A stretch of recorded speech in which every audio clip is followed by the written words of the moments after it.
àwọn APC wọ́n ṣe rally ní àná ní side state hospital Ìjàyè ní Abẹ́òkúta mẹ́yìn ẹ lè believe pé wọ́n gbá ọmọ ẹnu yẹn ó ya tururu báyìí. wọ́n gbá ṣé mọ́tò ẹ̀ wọ́n fi mọ́tò gbá mọ́tò rally wọ́n fi mọ́tò gun ọmọ yẹn lórí mọ́lẹ̀ tí gbogbo ẹnu ẹ̀ ya wọ́n dẹ̀ sá lọ wọ́n dẹ̀ sáré wọ́n lọ wọ́n dúró ìyá kan ló wá mú tẹ́gí ló sáré rọ́ọ̀ṣì ọmọ yẹn wá sí Ìjàyè state hospital táwọn yẹn wá gbà lọ́sẹ̀ wá ń béèrè lọ́wọ́ ọmọ yẹn gan ò lè sọ̀rọ̀ pé nọ́mbà yí ẹ̀dà kan lè pè kán wá mọ́ ọmọ pátì wo lẹ.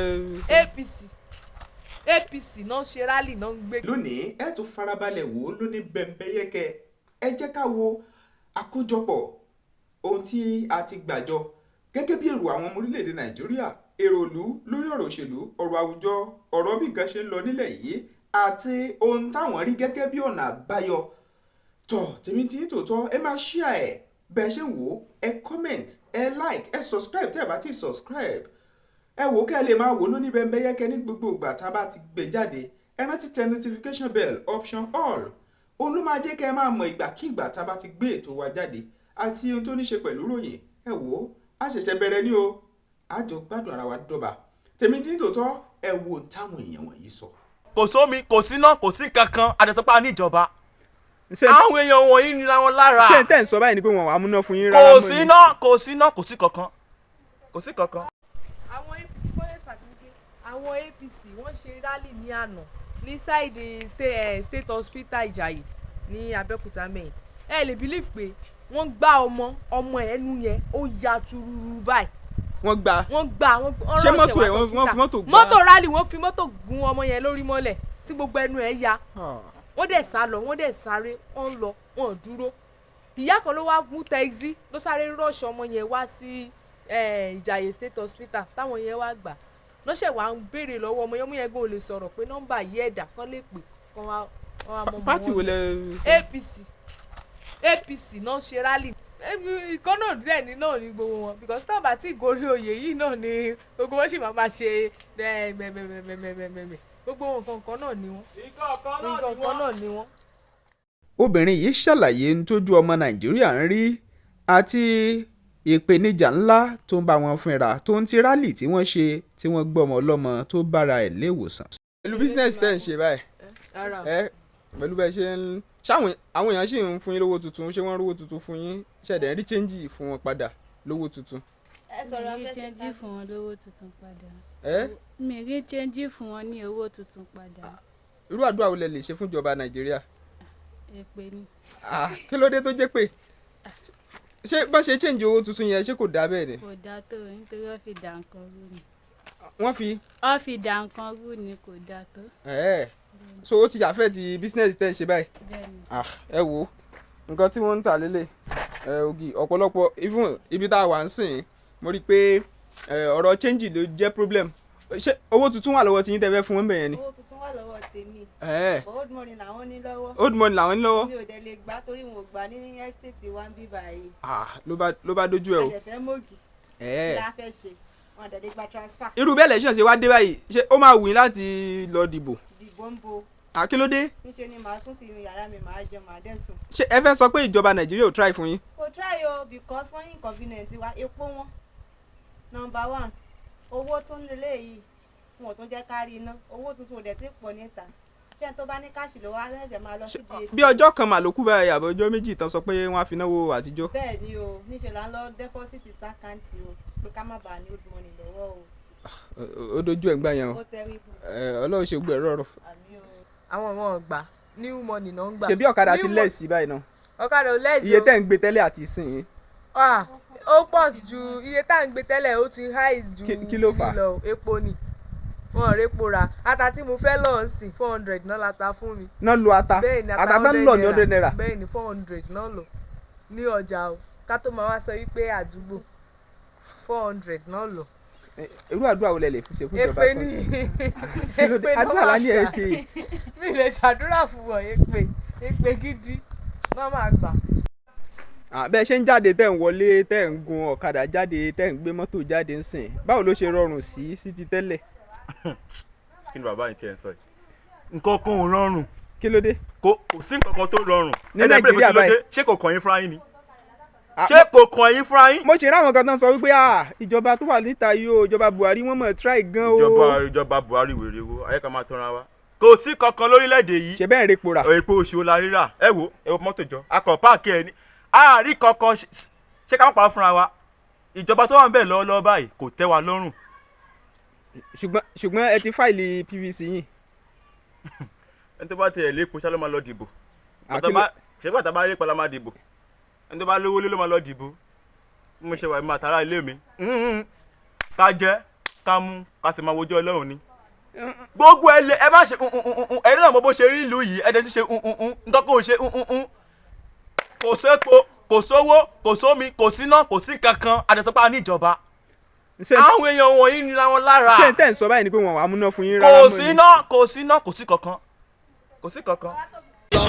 ó mú mi kó lọ ogun lé láti gbé kó lọ ó mú mi kó lọ ogun lé láti gbé kó lọ ó ti gbé kó lọ ogun lé láti gbé kó lọ pẹ̀lúrú èyí rí o ogun lé láti gbé kó lọ epo kápẹ́ nílẹ̀ Nàìjíríà ogun lé láti gbé kó lọ odò àwádìí o ogun lé láti gbé kó lọ ọ̀ràn dé sẹ́mọ̀ra ogun lé láti gbé kó lọ ọ̀ràn dé sẹ́mọ̀ ogun lé láti gbé kó lọ ó ti gbé kó lọ ogun lé láti. òkú nìbọn ró ara ohun tá à ń gbé jáde fún yín rèé láti jẹ́ kẹ́ ẹ mọ ohun tí ń lọ lórílẹ̀‐èdè Nàìjíríà o ẹ wo bọ́pọ̀lọpọ̀ ṣe tò látògbémúlémú tó ní kálukú dúró gògògò bí eyín réèkì ọ̀rọ̀ orílẹ̀‐èdè Nàìjíríà òun ló sọ àwọn ọmọ orílẹ̀‐èdè Nàìjíríà dà báyìí oníkálukú tó yẹ kó tètè gba bí ibòmíì tó jẹ́bi tí ó ti pawó oúnjẹ òòjọ́ lọ ṣùgbọ́n kò ní lè ṣe é nígbà tí ò bá kúkú sépo. bó ṣe ń tẹra wọn mọ́lẹ̀ gunra wọn mọ́lẹ̀ ló tún mú jà dání.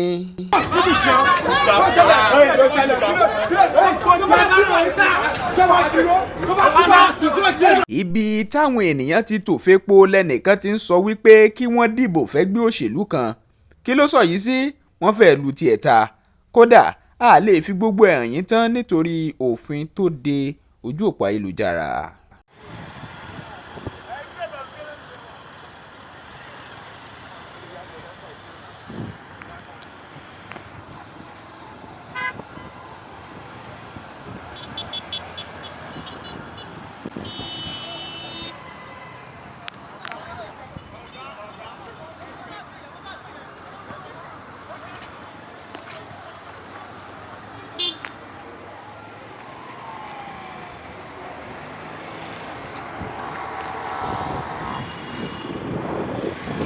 àtògbémúlémú lọ́pọ̀lọpọ̀ ń tò ó fẹ́ repo ó máa tò ó fẹ́ gbowó tuntun ó máa tò gbogbo ẹ̀ wá dogun tán ní Nàìjíríà àwọn ìjọba yìí sì ń jayé bó ṣe wù wọ́n ẹ wo lẹ́ẹ̀kan nínú ọmọ gómìnà tẹ́lẹ̀ rí ní ìpínlẹ̀ Zamfara ẹ rí bó ti ṣe nínú fídíò tẹ́fẹ́ wò yìí ó máwọn ọ̀rẹ́ rẹ̀ kan wọlé ẹ wo gbogbo ibi tó fi ṣe ibi tó ń kó bàtà sí kó aṣọ sí eléyìí tí wọ́n ń pè ní wardrobe ẹ wo gbogbo ẹ̀ bó ṣe lọ ẹ káwọ́ mọ́ rí pé ìkúnlẹ̀ abiyamọ o ìyà sì ń jẹ àwọn ọmọ ẹlòmíín lórílẹ̀‐èdè Nàìjíríà mẹ̀kúnnù àmọ́ wá kankan Nàìjà o. saki bidiyo ne kin ga wani ikon Allah yanzu da kawai nan wannan kawai ake shi ni da ko abin ma baban zara. èdè Haúsá ni wọ́n fi ń sọ̀rọ̀ ṣùgbọ́n ẹ farabalẹ̀ wò ó.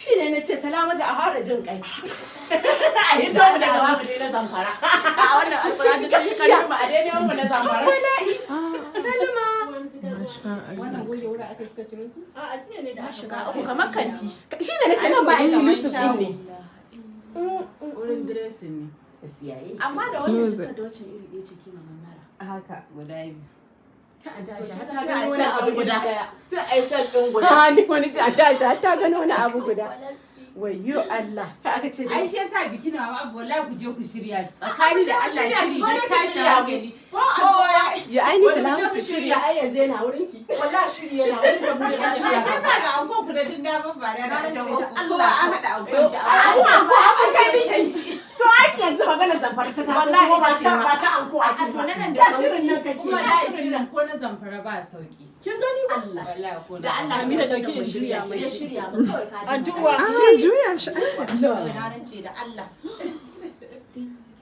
wai duk sababbi ne nan kwari salamatu oh Allah na san gari. àwọn àlejò tó wá síbẹ̀ tó ń fi gbogbo ẹ̀ hàn wọ́n sọ pé bàbá dé bùtíìkì ní ìpínlẹ̀ yẹn kódà wọn ò lè rí tó báyìí o ẹ̀rí pé àwọn ń jayé lọ́kùnrin sọkún ni bari wai an ta shaye miki yawa kan yára àwọn ko lọ́pọ̀lọpọ̀. yawa aka ce in dai ta gama da shi a ko ta gama da shi bai san bí ọ̀pọ̀lọpọ̀ ṣe rí owó tuntun yìí gbà tó nílé ìfowópamọ́ tí ọ̀pọ̀lọpọ̀ ò sì rí iná àwọn kan wọ́n sì ń rí iná bó ṣe wù wọ́n láwọn pàtí àṣàǹfìrà nira wà lára lórílẹ̀‐èdè nàìjíríà èyí mà tún ga o.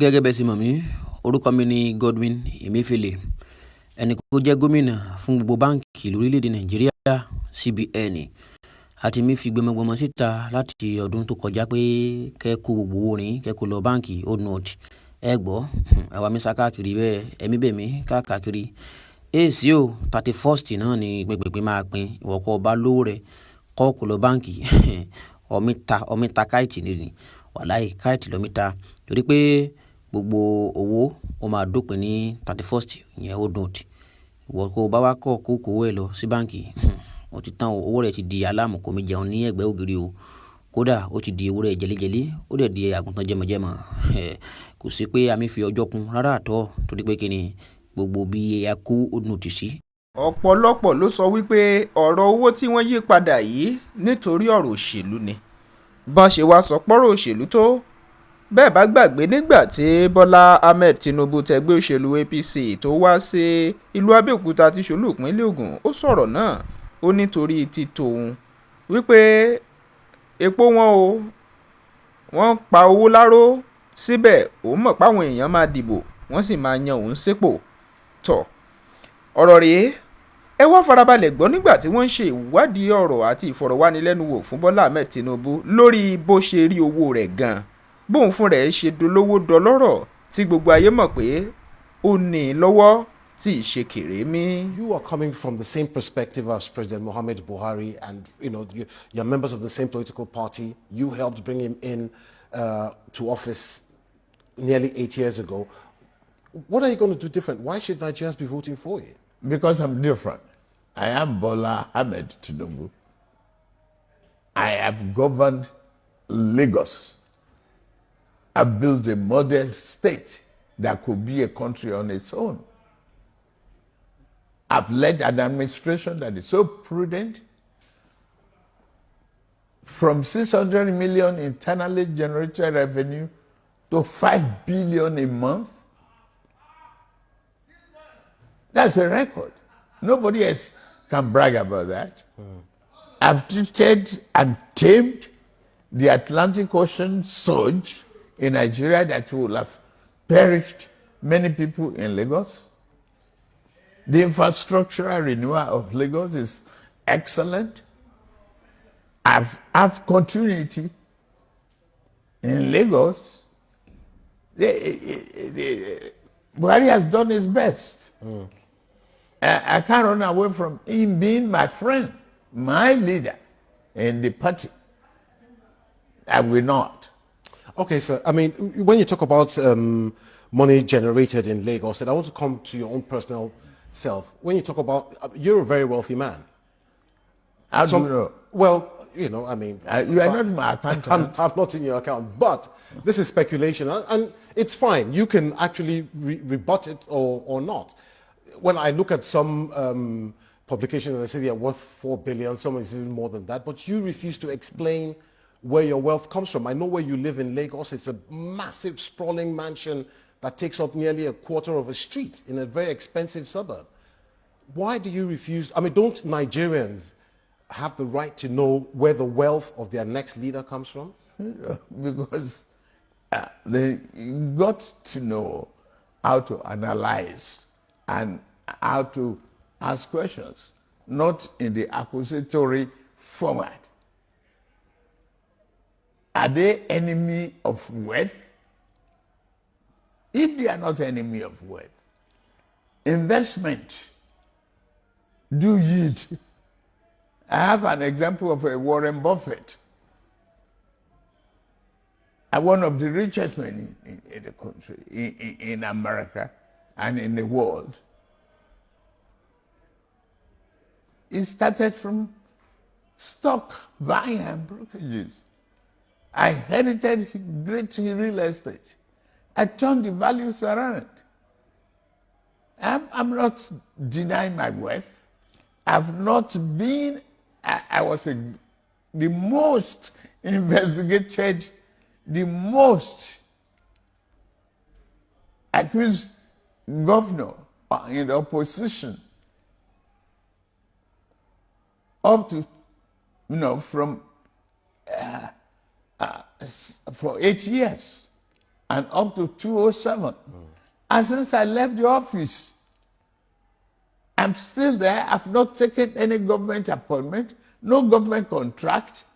Yes, but some say the legacy you left in Lagos State was that, you were getting a share of the revenue that Lagos State was generating. Hey, excuse me, share what? Have they proven it? The World Bank has, IMF has investigated the record in Lagos. What's wrong with them? And I want to move away from that. It's envy. I think you've kind of explained that. We don't have much time. If you were not running for president, sir, you have two main opposition candidates, Abubakar Atiku and Peter Obi, who people are saying, he's the young upstart, and I mean that in a very positive way. Young where? Young upstart. Have they been governor of Anambra 8 years? Anyway, Your Excellency, if you weren't running for president, which of your two major opponents would you be voting for? None. Why not? Because they are not as competent as any other person out there.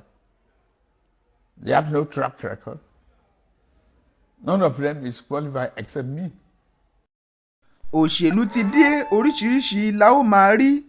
Dino Melaye, òun tún rèé, ọmọ ìpínlẹ̀ Kogi yẹn, òun náà tún sọ̀rọ̀.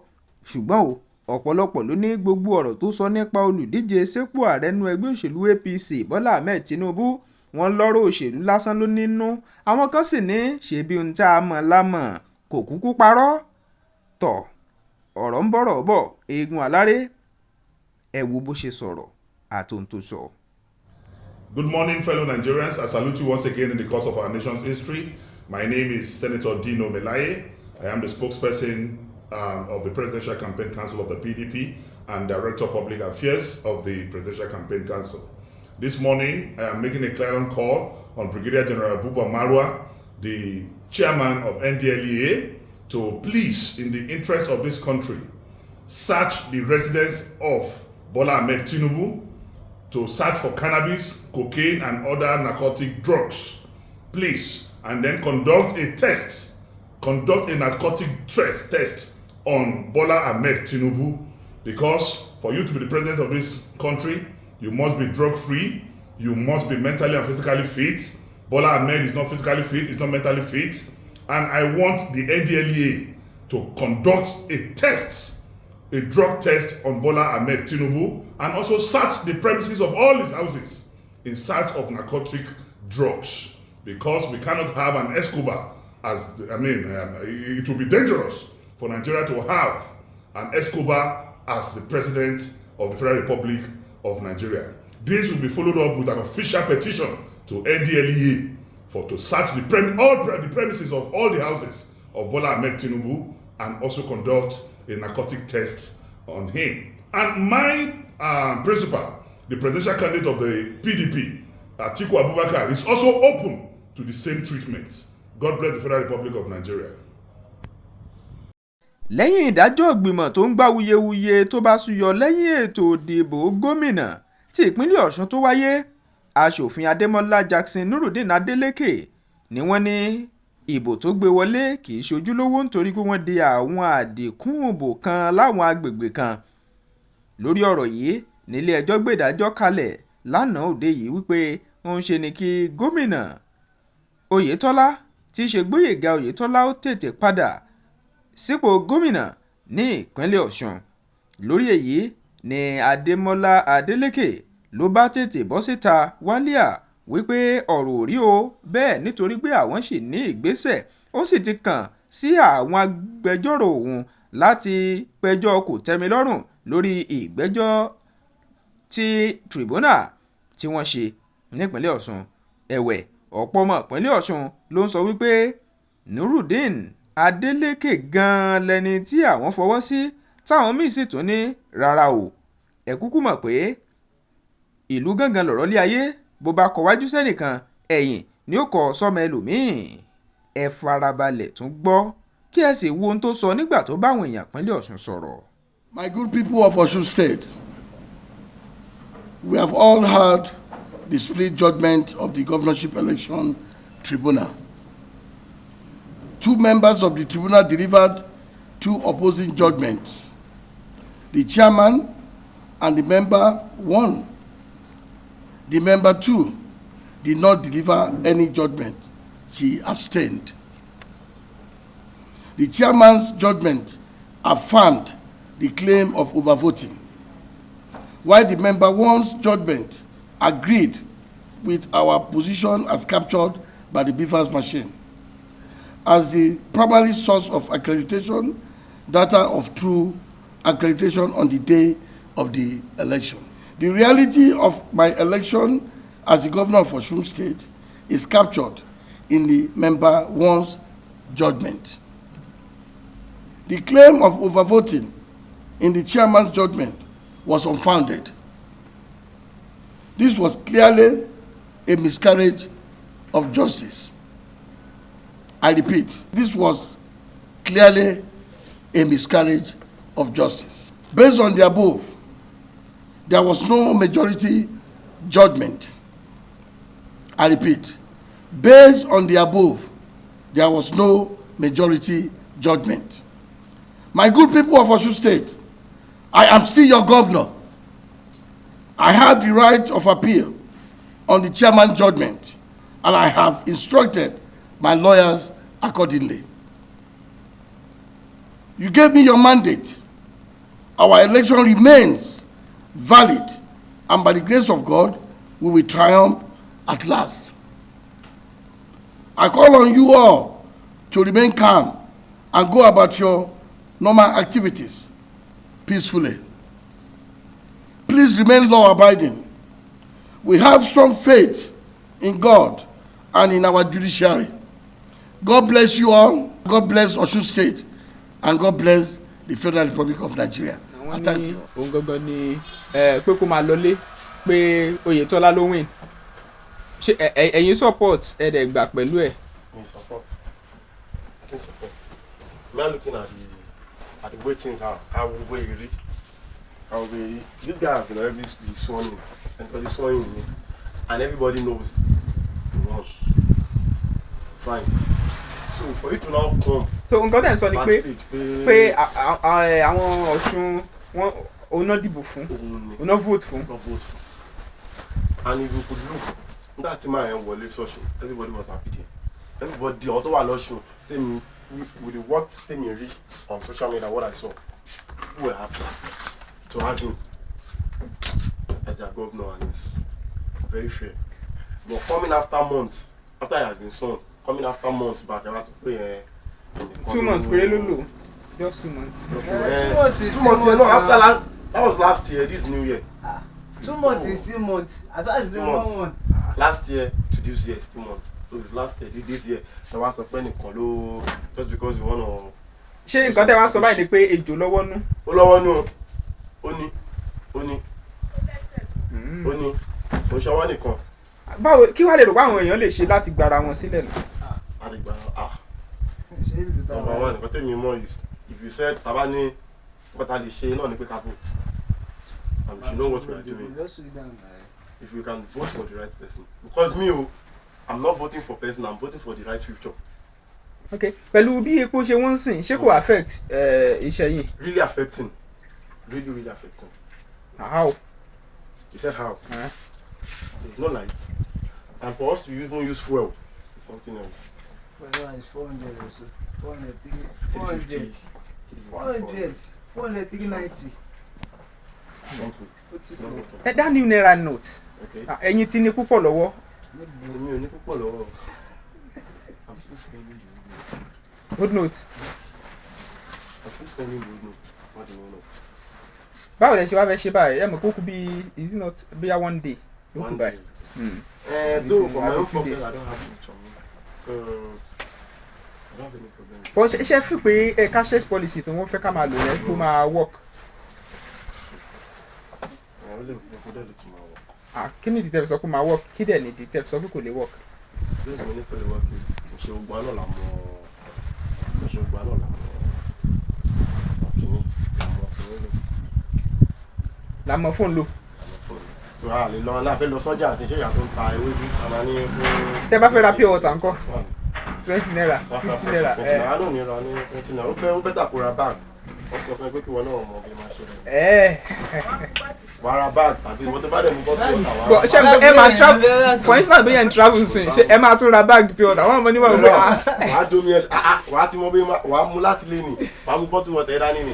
Ok ká sọ pé owó tó wà lọ́wọ́ èèyàn ṣe pé owó pọ̀ lọ́wọ́ ẹlòmíì báyìí ó pé owó tó wà lọ́wọ́ mi ò máa manage ni so ṣé kó fi gbogbo ẹ̀ ra pure water ní bag pure water.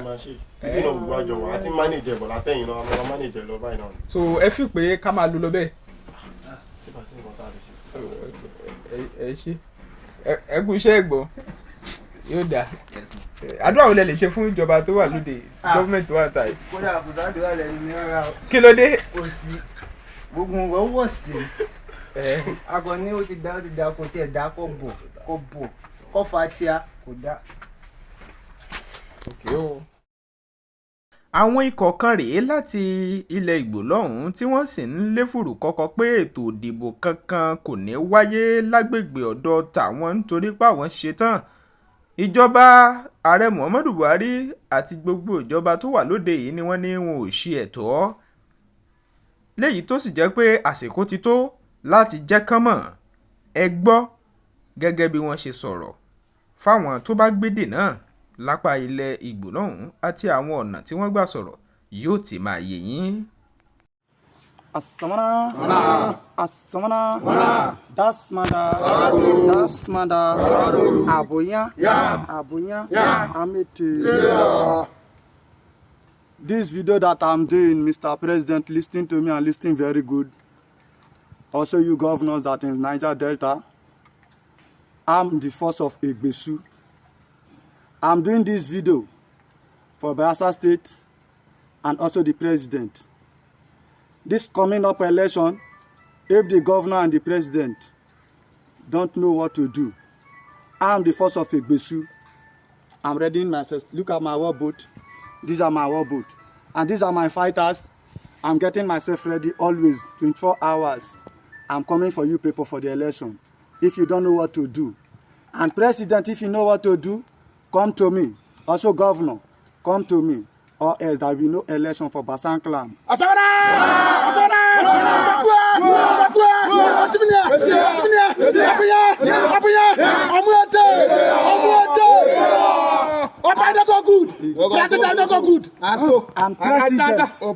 president and governor, senators, listen to me. This coming up election, there will be bloody election in Basan clan, Southern Asia local government. Know what to do. If you don't know what to do, sorry for you. Expect my madness for the election day. Asmana! Asmana! Asmana!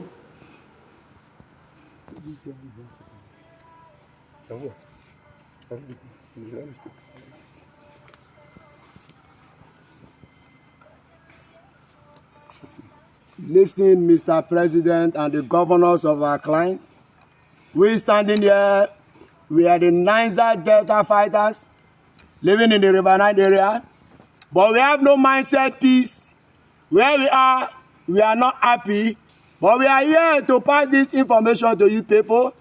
You, the governor and the president, we are here for war. If you, the president and the governors coming out on this election, If you people know the right thing to do, we are waiting diligently for a compromise. But if you people cannot be able to understand our grievances, we are ready for war. We know death is a syndrome, but open for all and sundry. We are not here to be afraid of the pharaohs and Goliaths you people have, but we are here waiting for those who we will send around. Ìkọ̀kan nínú ẹgbẹ́ òṣèlú All Progressives Congress APC rèé tó ń sọ̀rọ̀ nípa ọkọ̀ bullion van tó wọ ilé Aṣíwájú Bọ́lá Ahmed Tinubu tẹgbẹ́ òṣèlú APC lọ́dún díẹ̀ sẹ́yìn. Ìfọ̀rọ̀wánilẹ́nuwò yìí ló wáyé ní ìkànnì Arise níbi tí wọ́n ti ń béèrè àwọn ìbéèrè kan lọ́wọ́ ẹ̀. Ẹ gbọ́ èsì, ó ní ń ṣe ni ọkọ̀ náà síléyà kẹ̀. Ó yà yín lẹ́nu àbùkọ yín lóminú. Ẹ farabalẹ̀ gbọ́ lẹ́nu ẹ nítorí ẹnu oníkànlá tí gbọ́ pọ̀n. Question of the bullion van or no bullion van and all of that, I think that matter have been put to rest. There was no money in the bullion van. The bullion van that even came missed the address to have come there. It missed the address to have come there, and that was why the bullion van was. Why was bullion van moving on election day? I thought there was supposed to be no movement. No, it was not an election day. It was not. It was. I will fight. It was. I was in that house on that very day. It was not an election. So the day before election. It was. The bullion van was missed the address to have come there. I thought your presidential candidates had actually said that most people business with how he spends money. I watched it. He said that jokingly. It was a joking statement. So the bullion van missed the same way Mr. Dangote said that when he wanted to authenticate and get his mindset that truly he has money, he went to cash 1 million naira, brought it to his house, sat and looked at his money and returned it to the bank. No, but I just want to get this right. You said the bullion van missed its way to come into the place. Yes. But that place is not a known bank, or was it a bank? I just want to get to the root of it. There are some companies that have high staff that pay their staff with cash. Right? That bullion van missed his way there. And it was not invited by Ashwaju or anybody. Okay, comrade, bullion vans have become unidentified moving objects or flying objects in Nigeria. That's fine. We hope this time around nobody will carry bullion vans around. The CBN has even made that impossible. Nobody is going to carry any bullion van, so which is fine. But let me ask you, to go back to this Bembeyeke TV jẹ́ ìkànnì tó ti lè ríròyìn bó ṣe ń lọ wò nígbà gbogbo. Ọ̀pọ̀ ló ti ń fojú sọ́nà fáwọn ojúlówó ìròyìn àti ètò lédè àbínibí wa. Kí ẹ lè máa rí wò, ẹ subscribe sí Bembeyeke TV lójú òpó YouTube yín. Ẹ tẹ notification bell, option all, ẹ like kẹ́ comment ló bá tán. Gbogbo ìgbà tí ìròyìn bá ti balẹ̀ wàjà, ní ìsọfúnni yóò máa dé sọ́dọ̀ yín. Bembeyeke TV. Ojúlówó ìsọfúnni ẹ máa wò ó lóní Bembeyeke.